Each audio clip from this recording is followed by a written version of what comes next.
Hello, everyone. Welcome back to another episode. I am JB, and joining with me is, of course, the one and only Mark Marsh. Hey everybody, I'm back. Thanks so much for joining again, and thank you so much to the audience for how positively these little episodes have been received because it's amazing. And we're back here with another fire topic, and that is what if Warner Brothers wanted to make a Scooby Doo or Hanna Barbera cinematic universe? Now, we know that they tried to do something similar in Scoob, but this is if they were to have another chance at it or to build upon it. So I think this is going to be a bit of an interesting topic because I know that a lot of people, like when the Mario movie came out, everyone was trying to do, oh, what if this leads into a Zelda movie? Then we can get a Smash Bros. Movie. And loads of people were like, oh, not everything needs to be a cinematic universe. So Yeah, I get that argument, but this is just how they could do it right.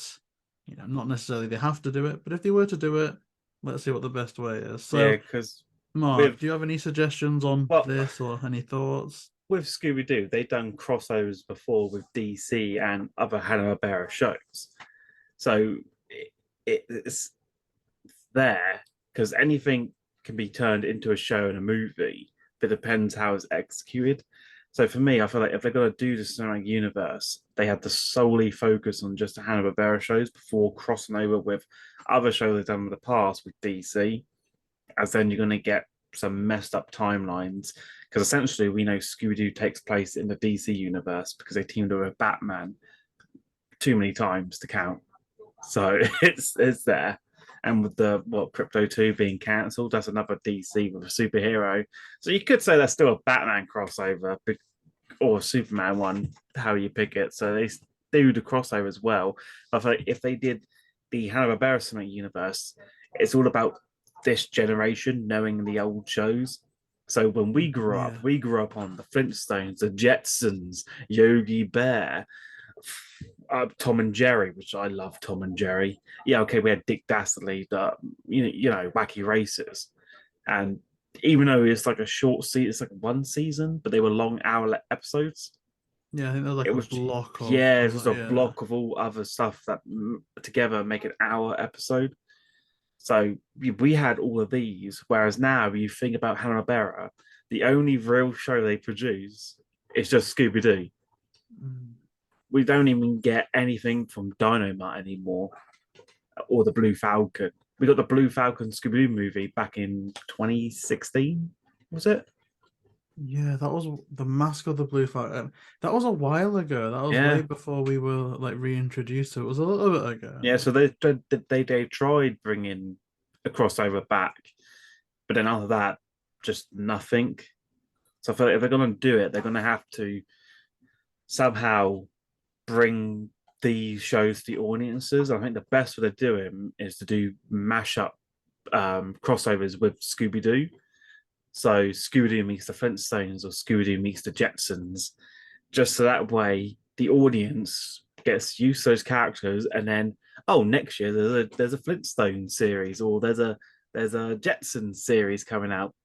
So then they can start watching that, and then once people get more familiar with it, then they can do team ups, which I think team ups in movie mash is better rather than doing a high production movie because then you have to involve everyone that's coming together for a plot.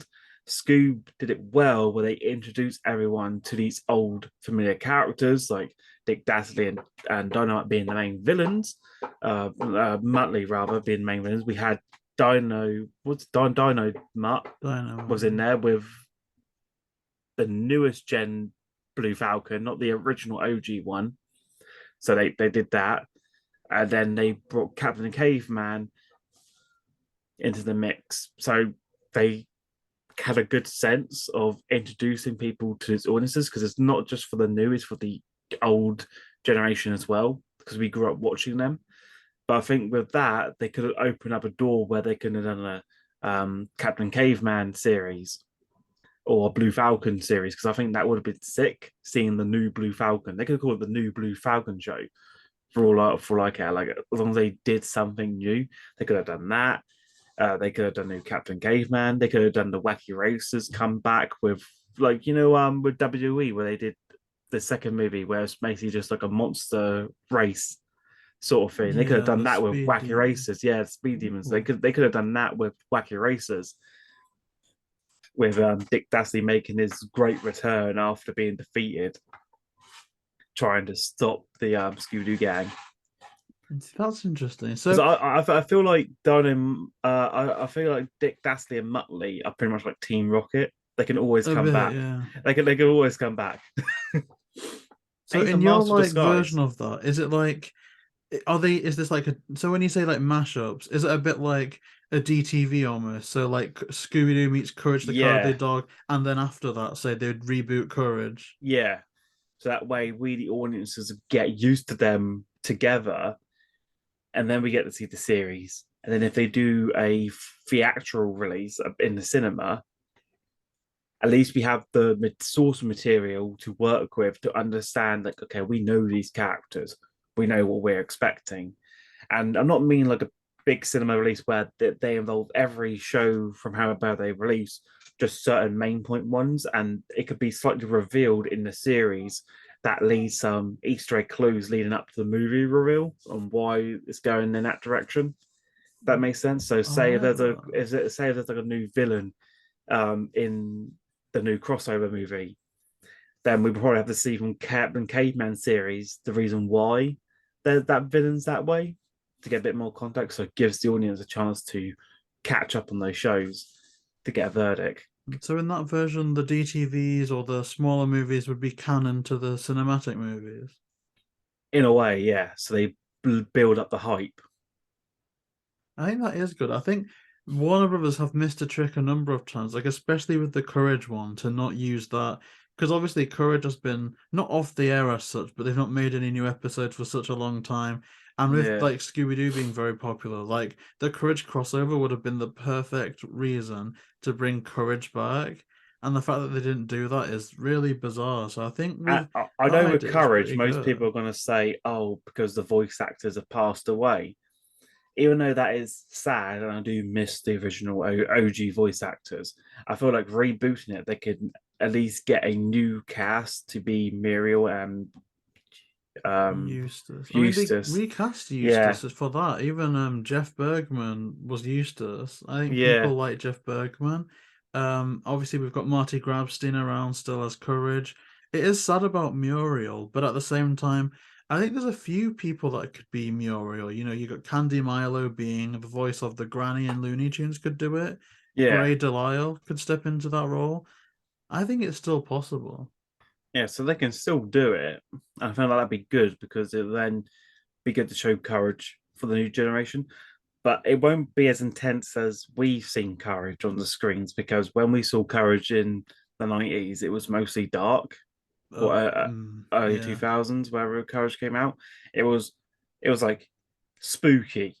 It would give you nightmares just by seeing courage. But looking back at now, I'm like, it wasn't that bad because you're seeing it through the dog's perspective. And that's the whole point of the show is that you're not seeing it through human eyes because humans see doing differently to dogs. The dogs are small, so they probably see us as giants, and they might see us like cuddly bears. We don't know what's going on through Cora's mind mentally because of the way he's been upbringing, because he's been probably abused, so he's been treating everything as a nightmare. So we're seeing everything through his imagination, and that will make Kara so successful because it was basically through the dog's own perception of life. So everything that was going on was just him being panicking because that's how he was brought up before he was found by Muriel. Yeah, I think people have been desensitized quite a lot now. Like for us, just seeing like "Return the Slab," like that was enough to give us nightmares as kids. But nowadays, with the Yeah, stuff that's on, you know, what kids can find, the horror movies and stuff, I think it would take a lot more but than they would be comfortable with a to good scare censor people is with courage now. probably Return to Zombie Island is a perfectly good example. With you can clearly tell that those were zombies in masks and makeup straight from the get go. Because if you compare it to the original OG You're Zombie right. Island, they looked terrifying. Like, they looked like the skin was peeling off the face. You could see the bones. It was creepy. It looked realistic from a cartoon perspective. 20 years later, with Return to Zombie Island, you could tell the difference that they made it look so the audience knew it wasn't a real zombie face, it was a mask. And the whole debunking it. Like, I know you want to go PG to a family friendly approach, and I know you had to start off dark to because that was the era, but you can't really like hide it. Early like 90s was the dark era with Scooby Doo, early 2000s was as well, and it worked with those shows because of that generation. Doesn't mean you have to have an excuse to debunk it for the audience, so that way you have Velma become a hated character for a few years because she was debunking it, saying, "Oh, the zombies weren't real; we were hallucinating." Okay, the camera's still there in the swamp. Like anything in quicksand reaches the bottom at any point. So if you dig it up and find that tape, there's your proof. Okay, Yeah. you can And just then look for again, the like camera. I can find a lot of excuses for what they did with Return to Zombie Island, but then it boils down to a point where if they don't want to do a dark Scooby, if they don't want to do supernatural Scooby, that's fine. Then don't make a sequel to a dark supernatural Scooby Yeah, story. because it won't work. Like no one was forcing them to make a sequel. I'm sure we would have liked the idea of one, but I don't think anyone was like, "We need a new Zombie Island movie. Like, give us a sequel." Because I think a Because lot of people, if they had the option at the time, would have gone, "Hang on, we've seen the direction of the more recent Scoobies. Maybe we should even wait for a minute, like till someone's in there yeah, that because likes I was even supernatural annoyed stuff." about the Curse of the 13th Ghost, the movie, because that really like I've never felt anger before towards a show that I love because I was like, how could you do that? Like, Curse of the 13 Ghosts was amazing because it left on the best cliffhanger ever. Because you know, was thinking, hang on a second, they've only caught 12 ghosts. Where's the 13th ghost? You know, the 13th is meant to be the biggest, baddest ghost there is. And we've been waiting years to find out when this ghost is going to make its return, when it's going to seek its moment. And then we did. Turns out there was no 13 ghosts. What did you mean there was no 13? Yes, there was 13 ghosts. The 13 ghosts left the seal. You slow it down by frame, 13 spirits left. That's why I really hated that movie. Yeah, and they just turned Vincent Van Gogh into a bit of an idiot. Like he was like a Yeah, cool sorcerer in the show, like Doctor Strange, and then like when he comes into the movie, he's just like some washed out magician. yeah. It's like they made him he was a sorcerer, like with all power and everything, and then they made him like a wannabe magic at a kids' party. I'm like, what? What? How did he lose? Is like, how could you like make a character badass? It's like I compare it to like, oh, how you face a boss in a video game and the boss is OP. And then when you unlock that boss as Yeah. a playable character, it's rubbish. That's what they did with the movie. That's I agree. It's ridiculous, but I think like the important part about when you're looking to adapt something right, because obviously like with what we're discussing, the cinematic universe, it's about like you say, introducing characters that haven't really been in the public eye for a while. So in terms of your idea for doing these mashups, would it literally be the Scooby Gang as we know them? So we've got Gray, Delisle, Daphne, Kate McCucci, Velma, or do you want to do like a different cast, different look for the cinema release, and then adapt like the other characters that way? See, I feel like if they were going to go for a cinema release, I feel like live action is where you can do the new characters and the new cast Yeah, because it's live action. yeah, yeah, But if you're going to make it animation, bringing a whole new cast really just messes with the audience mind because we already have a Fred, we already have a Velma, we already have a Daphne, we already got a Shaggy, and so we don't really need anyone new to voice act them because we've already got people doing that the audience is familiar with and that we totally support. So I would say stick to the original OGs who are voice acting it now, and do what they did with Cassie Kane, like passing the torch over. You know, finding that actual replacement before it was final. Because for a while, Frank Walker was voicing a Shaggy at one point oh, really? because we didn't have a Shaggy, so it was just mostly doing what we could at the time. And then Matthew Leonard did the Shaggy audition and got nailed it because he did the live action. And when you saw him in the live action, he pulled off that Shaggy look. He made sure to study the character had its look, his walk, his attire, and he pulled it off. So when it came down to him voice acting it, I always see him as my Shaggy because that's Yeah. who I've seen on the big screen. Well, it's like Doctor Who, isn't it? Like Yeah, the one that you grow up with, that might not be the Doctor that you prefer necessarily, but that's my Doctor. Like that's my Shaggy. So David I Tennant like is my that. doctor. So I think oh, yeah, David Tennant is like probably the only doctor who I love the most. he's But with Matthew great. Leonard, He he's my encompasses Shaggy. Shaggy so much. Like I look Yeah, at him and it's Shaggy. Even like hearing his voice for the first time in a new DTV, it's just like he's back. Like yeah. it's a good feeling, you know. It's really good. So I like what you said there because I agree so much that if it's animated, keep the cast the same. Like that's the perfect approach. Yeah. But then when you mention stuff being live action, I'm just thinking so much about how cool they could do like cinematography for like a live action Jabberjaw movie and how cool they could make everything look. So to you, would your approach be do it all in animation, or would you want a live action cinematic So universe? I would say animation because if you look at Hanna Barbera, a lot of the stuff can only be done in animation.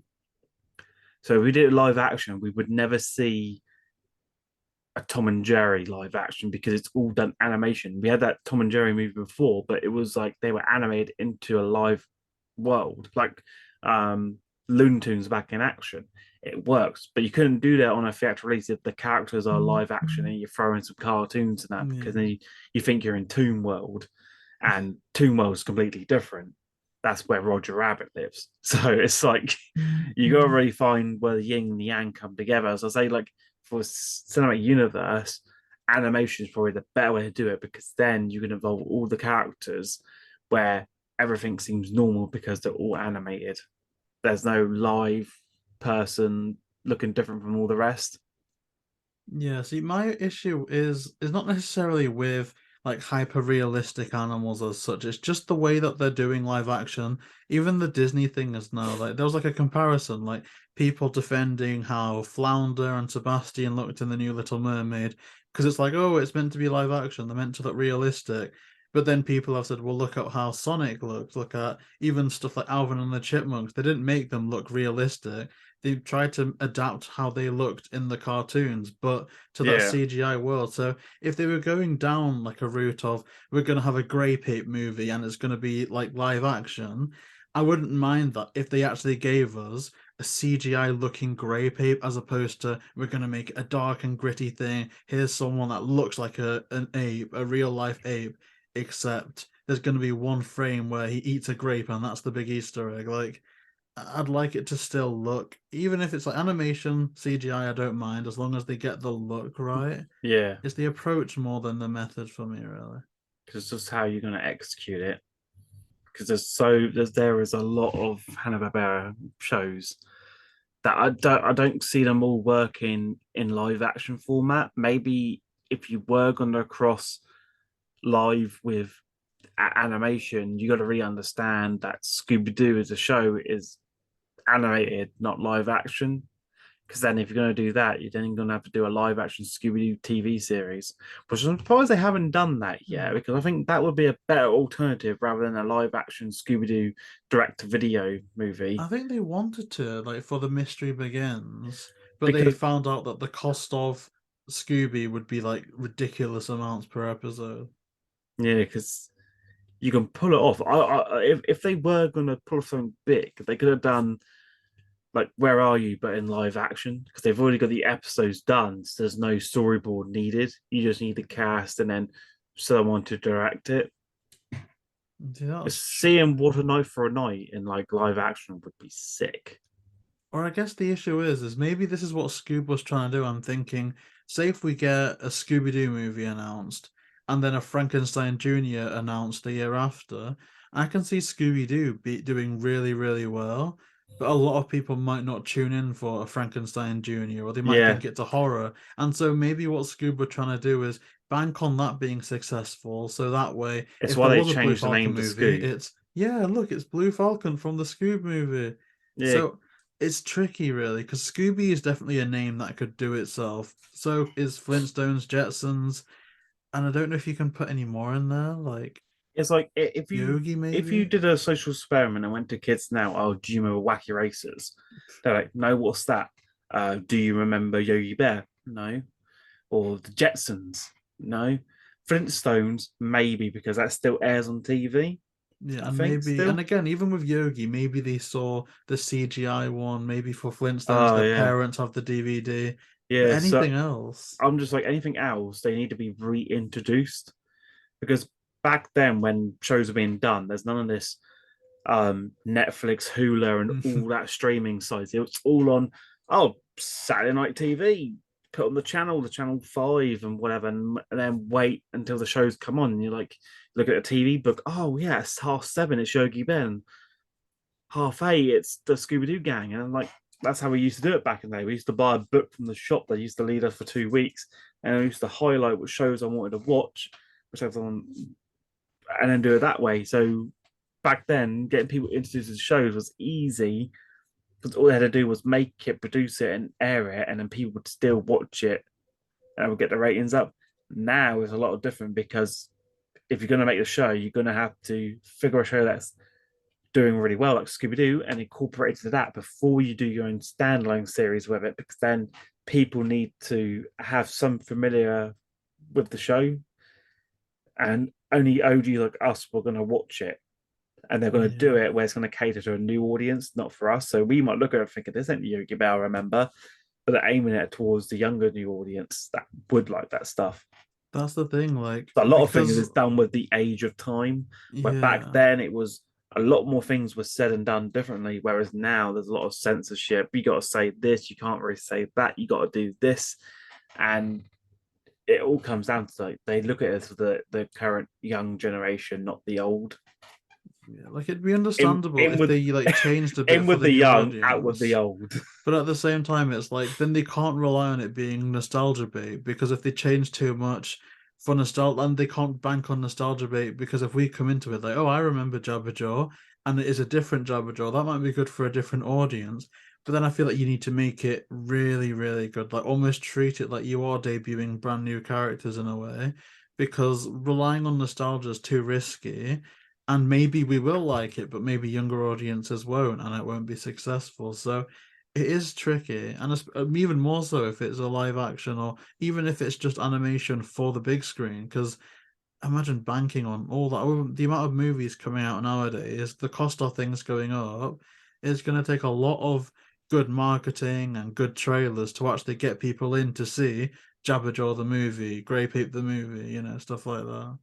Yeah, because or they could do a lot of what I think would be good, a live action Funky Phantom, because he's essentially a Oh. ghost.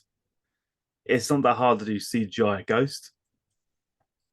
But then So, again, would they be hesitant because did the Casper movies but do again, a well? like Phantom's always been a show, not a movie. So it's like I guess you did Funky Phantom as like a horror for the See, older that's what generation. I was thinking. A lot of times I was almost going, a lot of these shows are good. I don't think they're movie ready. Like I was literally thinking, we've got two cinematic universes really running right now. We've got Marvel that have been successful for the most part, and DC being relatively unsuccessful in terms of their connected universe aspect with like continuity errors. And I was thinking what they did wrong, what DC did wrong that Marvel did right, and I think DC did what Scoob did. I think they just tried to rush into it a bit too much in a way, like introducing too many. Like I think what the second DC movie we got in terms of that universe was Batman versus Superman, which is a good Yeah, story. But then you factor in the fact that we got Iron Man versus Captain America in like phase two, phase three.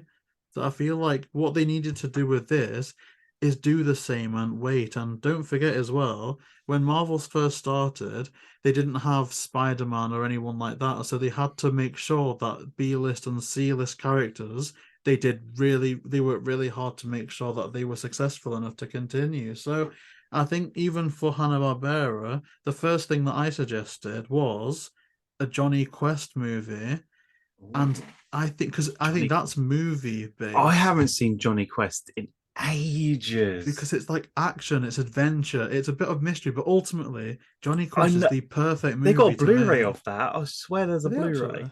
I think there's a Blu-ray. And I think, like, and this is a bad comparison as well, but when they rebooted The Amazing Spider-Man, they tried to make Oscorp the center of everything. And I was thinking Quest Labs would be the perfect way to justify the existence of a Frankenstein Jr., the need for more superheroes like Blue Falcon or Space Ghost. So I'm thinking a good Johnny Quest movie, Yeah, even if John. like it would Yeah, do there it is. well. Blu-ray. Johnny Quest, the complete original series, £31 on Amazon. I'm have to buy that in a month. Yeah. Add that to my wish list. But yeah, a good Johnny Quest movie. I think I'll try and make it Because live action. they But done the in '96. There was the Real Adventures of Johnny Quest season 1 and 2, yeah. which was kind of like a reboot in a way. I Not like think a yeah, like a reboot. It's like a reboot continuation. Like yeah what's new reboot. Scooby Doo in a way. Yeah, so they just brought back the character, but they should have really kept it going because it was really good. I Mhm. think that was the one that I remember watching was the Real Adventures of Johnny Quest. Because it's hard because back then on the show I didn't really watch the intro title card. I just tuned in for the action. So the same with Scooby Doo. Like that's why I got so confused in later on in life, but because I remember the Scooby Doo show, which wasn't the Scooby Doo show, and I was watching all these shows during the Scooby Doo marathon. And it's like probably the best childhood memory I got was watching Scooby Doo marathon Mm. because it I was on think I like had a few like all day. on VHS. Like there were a few of the old sets that we used to get even over here. But I think Johnny Quest is a good place to start. And Quest Labs, I was thinking, have you seen the Flash TV show? Yes. CW. I was thinking that would be a good way to start because like how in the Flash, the particle accelerator at the start went on to justify a load of new metahumans and stuff that affected the Arrowverse and stuff like that. Yeah. I was thinking there could be something, not like a big explosion, but something to do with Quest Labs could be the triggering event to making all these other characters. Like maybe some Quest bottle, like Teenage Mutant Ninja Turtle style, falls into the ocean, and that Yeah. eventually leads to a Jabberjaw, like all that type of thing. Or it could do it in a way where it like brings all the other realities into one Oh, well, I like, mesh. yeah, So they're all yeah. from their own separate universes, but the explosion goes off, and then everyone forgets, Oh, see, that'd and be then they just better. think that that's the norm. So it creates one new universe. But then, like you were saying, I don't think banking on the cinematic universe would be great for an experiment. So then my second movie would be Frankenstein Jr., but almost a little bit of a horror aspect to it. Obviously, not it's not like Frankenstein, but a little Yeah, bit of an edge to it, so that builds up a fan base, and it's almost like a YouTube collab.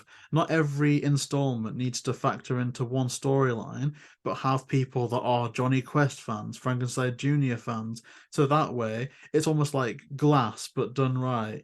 People watched Unbreakable, love that movie. People watched Split, love that movie. Oh, Unbreakable fans hear that that character's coming for Glass. Split fans hear that that's coming back for Glass, and they all kind of culminate in that aspect as opposed to all of that. So I think a good Frankenstein Jr. movie that's a little bit edgy, I would get. And then next I would do a Blue Falcon and Dynamite movie. But the see, only my only issue with that is superhero fatigue is a thing now. I don't know yeah, how much people would bank it's that. being done a lot. Superhero movies. So it's like I want to see Blue Falcon come back for a series and some movies. But I do miss the show a lot, and I did like the crossover at the hour block with 30 minutes of Blue Falcon with 30 minutes of Scooby Doo back in the marathon days. But I feel like those to make up have a good team up because it makes sense. Going over to DC universe, you then have to acknowledge that maybe Blue Falcon's part of the same universe. I don't get me wrong, I like Batman. Blue Falcon's much cooler. I think Dynamite as well. Like, dude, Dynamite, Blue Falcon dynamic, I think is interesting. But then maybe they would make Dynamite a little bit serious, like in Scoob. But I like wacky Dynamite as well. I think Well, that might even be the deciding factor. the maid wears my mummy very serious with the machete scene. It's like, and they won't be That's undead true. for long. And he has like a machete, and I was like, Jesus Christ! Because back in the time, Scooby had guns, where the old farmer pulls a shotgun on Fred. Even in Mystery Incorporated, I think, doesn't Like Scooby in get Where like Are You? shot at? Yeah, they Like, get shut up because at least Mystery Begins, they made it as dark tone as possible. But when I was rewatching Where Are You again because of my review series, I forgot about the old guy with the shotgun. I'm like, I actually pulled out Ryan.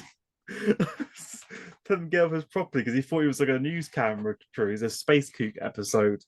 I was like, oh, bait. Looking back at it now, I was like, I don't know how I didn't pick it up as a kid, but I would not think he actually pulled a shotgun on the guy. I mean, I guess from being from the UK and UK kids as well, it's not really part of our immediate Yeah, culture. Maybe we see that on the TV, but I don't think it instantly jumps out to us the same way like an American would see it. And it's like, oh, that's like, Uncle Derek's AK-47, like and stuff like yeah. that. Probably stereotypical, but I guess we don't really have that.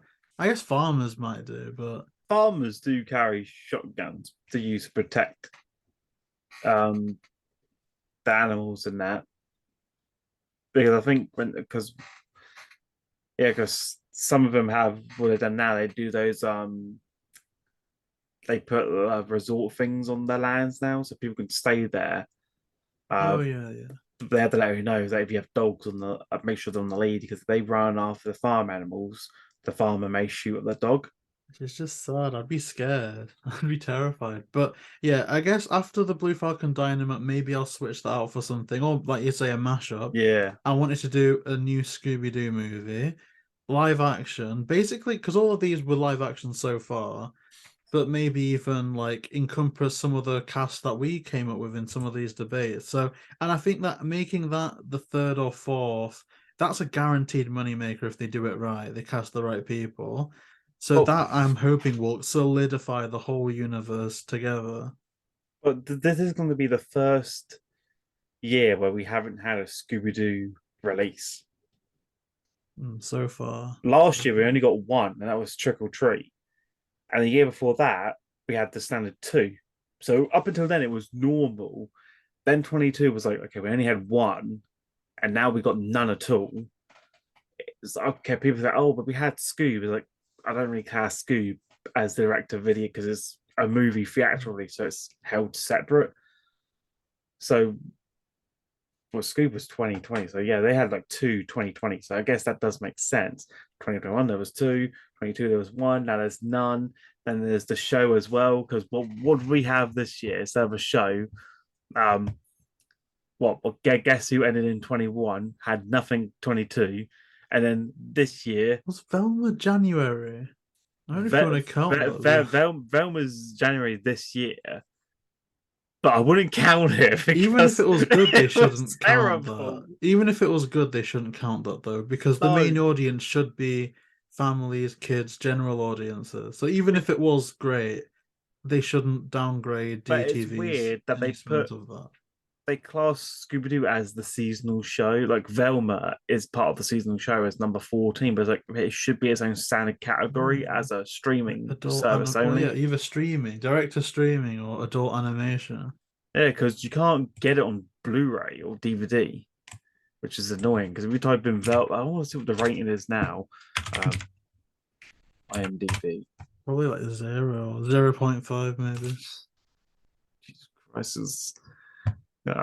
it's 1.5 is I'm the surprised rating. Mindy Kaling hasn't like assembled like 50 interns to like make it their own accounts and like bump it over It's had like 72,000 votes by users on the there. website. Yikes. 87.1% has given it a 1 star review, which is 63,000. 2.4 giving it a 2 star. And literally only 4.2% of people give it a 10 star, and that's 3,088 votes. I mean, who the heck is giving that a Oh no, 10 who's giving it a star? 10 star? Like, Like, how is I don't think it's the worst thing I've seen, but it's not 10 stars. Like, I gave it a 1 star because I did not find it funny. The humor wasn't it there, wasn't funny. and you focus too much on just race swapping characters without actually making them their characters. Velma throughout that entire series looked dumb to me. She don't seem intelligent whatsoever. No, and even It's then she like, was like trying to copy Norval's homework. They don't yeah, even make her the clever one. It's because just when crazy. when I was building up the hype for this, I was like, okay, then, because I know people like complaining that, oh, they're race swapping Velma. Well, who cares? As long as it's still Velma, they could do whatever. They Yeah, can. She could be an alien yeah. in disguise for all we matter, as long as she's still the Crystal same. and Amber. Yeah, as long as she's still the nerdy Velma that And has then all they the still made answers. it. Then they still made it bad. Yeah, and They they still made made it it bad. bad. I was like, okay, you pretty much made Velma average. And she's not an average person. Like, she's intelligent, but you made She's her the brain average. of mystery. Yeah, Yeah. yeah. It's like her brain's on the same level intellect as Shaggy almost.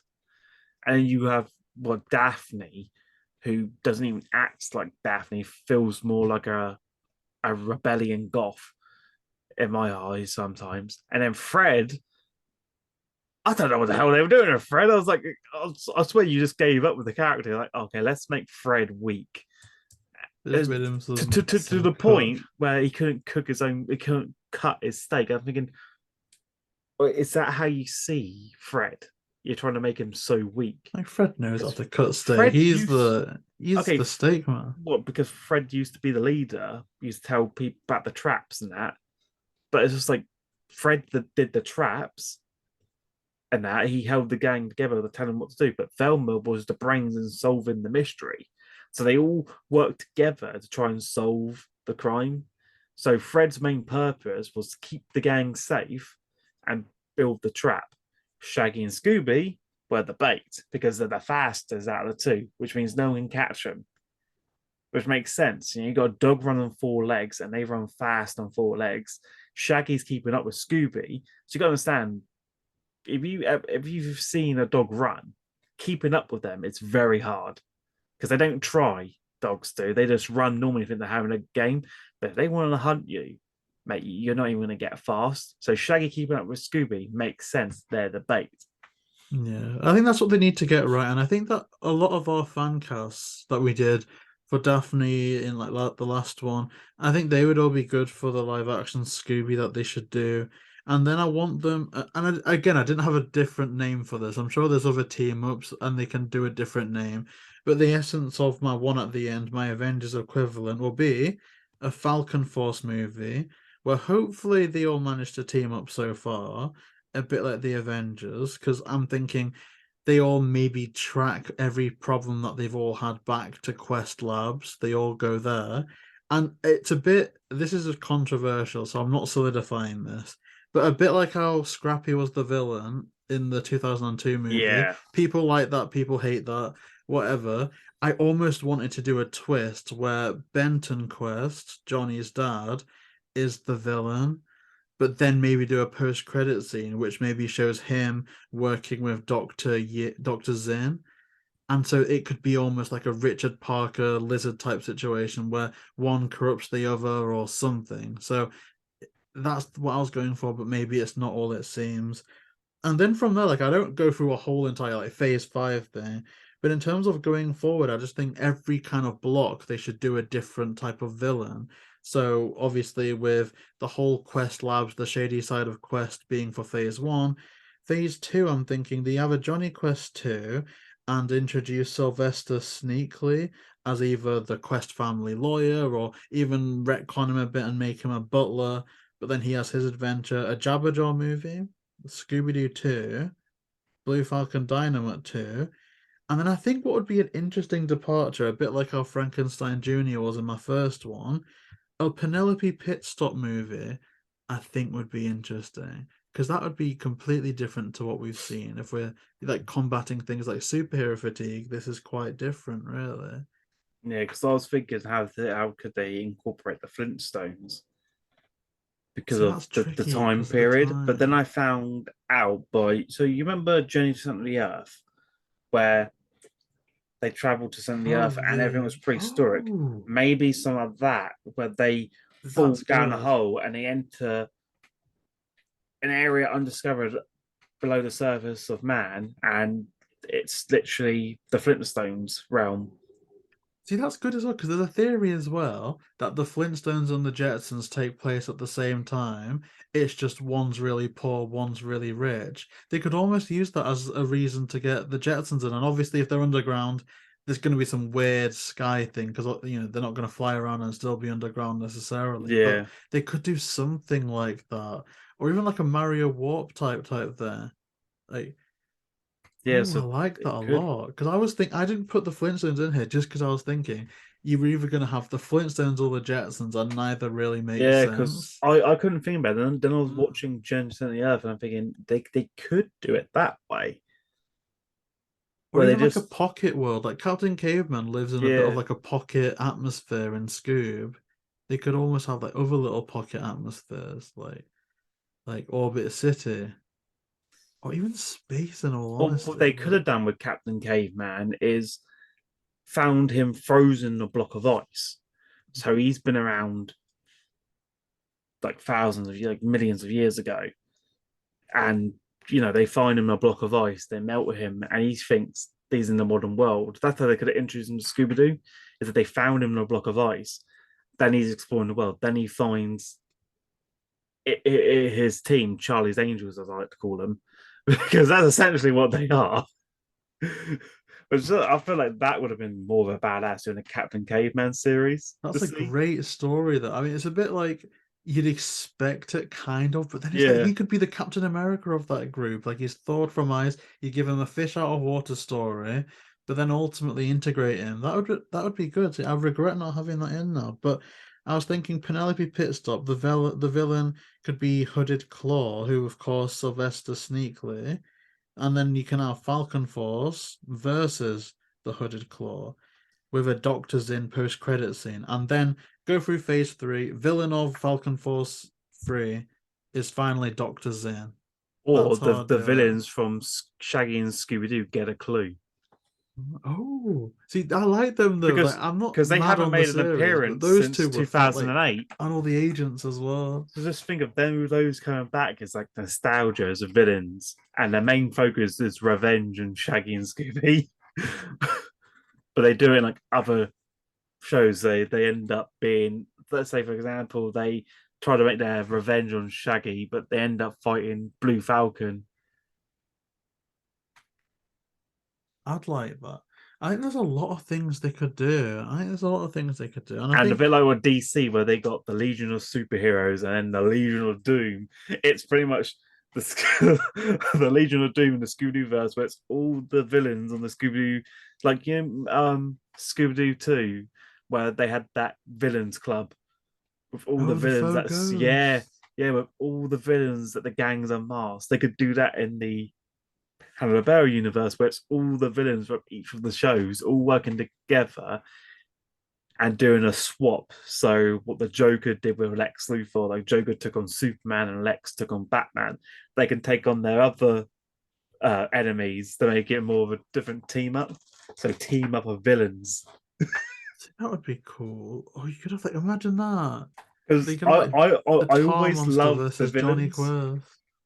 I always prefer the villains in any movie and series because I feel like the villains have the best dialogue, the best background, and just the best toys to work with. Disney, they've got the best songs. Yeah, and okay, the villain never wins, the hero triumphs, but the villain's cool. And they look at the Bond films, I look how cool the villain's lair is, look how cool that laser is. Look how it's all cool. And you look at the good guys bit, it's all like a house. That's it. Yeah. Man, the villain's got a lair. Well, then it could be flames. Yeah, Oh, it could be anything. It could be sharks with lasers on top of their heads. so Pointless, but I think we've come up with some pretty solid ideas here. I guess almost to wrap up this segment, in terms of like the last thoughts on you, what's like the one thing you should recommend that DC or not DC, but Warner Brothers in general should do to make sure that they get a cinematic universe right? I think to get it right, you're gonna have to do it animated to begin with, and try and see what works as a live action and what doesn't. So bring back the shows that people know that have worked with Scooby in the past, like Blue Falcon is a major one that you can bring back for a series. You could bring back Captain Caveman and do it as we discussed. So you want to bring back these shows to get an audience building behind and then do the mashup, like cinematic release. But that'd be the best way. Instead of throwing it in there with only the name Scoob to make it sell, people are only buying it for Scoob. Only people like me and you are gonna know about all the others because we grew up with them. But many new people go in there because I have people from work with kids and that they don't know any of the other villains like Dick Dastardly, or they don't know Blue Falcon is. And I'm just like, you need to start doing shows to build these on. Otherwise, they're just people there essentially. Yeah, and it's legwork as well, because for all we got an origin story in Scoob for the gang, they didn't need to spend ages explaining to us who Shaggy was or who Daphne was, because you can infer that we Yeah, know who they are. Whereas I think that they did similar with Blue Falcon. We didn't get introduced to them because they took it like we know them, but a lot of people didn't. So all we got was, oh, another superhero in a yeah. world full of superhero And movies. it took him ages to Yeah. tell the audience that he's the son of the original Blue Falcon. It's like, okay, bit late in there, could have done a quick origin recap, rather than doing the gang origins because we know who the gang are. I feel Yeah, like a that's a pup good named point. Scooby Doo, that was the kids as kids in my books. So I was like, the origin of Scooby Doo is already done in a pup named Scooby Doo, even though I don't like that show. It just does not work for their age because what they're trying to do. It's a bit like Rugrats in a sense. Like babies having adventures. Oh, or like what was it they did? They did like Baby Looney Tunes as well. Oh yeah. See, I'm getting nostalgia now, but I think that's a good like way to wrap up that topic. So yeah, I guess that wraps up another discussion. Thank you so much everyone for watching, and if you do want to see more, then please like, comment, and subscribe, and we'll see you on the next one. Take care, everybody.